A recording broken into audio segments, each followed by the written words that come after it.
Muda wanafika kuchukua pesa walizoziweka humo na hata faida ambazo tayari pesa zao zimekwisha kutoa. Muda hawa watoa malalamiko yao, kiongozi mkuu wa kampuni hiyo Nyendawagira anakuwa mwenye kuwatuliza na kualika kuwa kimya. Ripoti ya redio yenu yasomwa naye Isbah Miso. Miongoni mwa wateja ambao wameguswa sana na hali hii, kuna wale walioleta pesa zao mnamo mwezi wa 8 uliopita. Kila siku matumaini ya kupata pesa hizo inapunguka.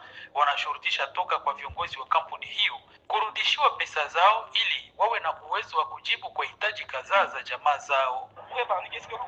Waache waturudishie mafuta yetu kwa normali, kama tutaendelea kutipozea haina problem. Niko na sheto yao yenyewe naandikiwa wako date ya leo. Kila kukushangaza, bila nataka bila safra kunyumba. Sasa na mimi naambia watoto wangu nini? Na sijui kama mimi narudia kama ndakiaka siku gani. Tena shero mama nataka franga za papa tunaleta au tunaziba. Unaona shida inatuingilia. Presidenti wa shauri ya vijana katika mtaa wa Karisimbi anahakikisha kwamba tayari amepokea malalamiko ya karibuni watu 1,100-500 ambao tokea wiki fulani wanashinda asubuhi hadi jioni mbele ya ofisi ya kampuni Nyendawagira bila kupata pesa zao.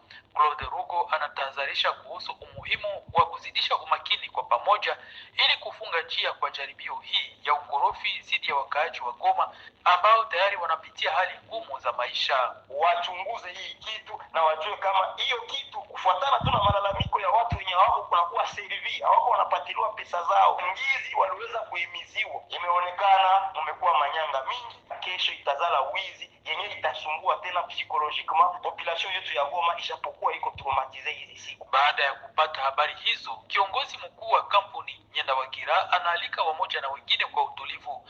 Furahimu Rupanzura Joseph anafunua kwamba kuna watu wenye nia mbaya miongoni mwa wafanyakazi wake wa zamani ambao walijaribu kuangusha kampuni yake mnamo mwezi huu wa 8. Anahakikisha kwamba alifumbua njama zao kwa muda uliofaa na tayari anarekebisha mambo yote ambayo walikuwa wameharibu.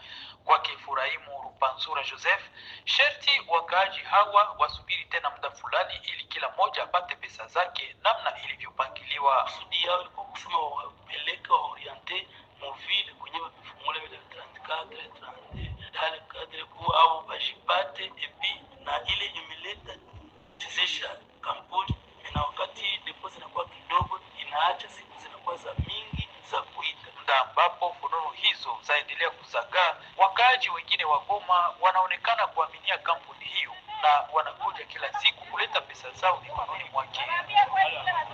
Unaweza pia kusikiliza taarifa hii ya habari kupitia tovuti yetu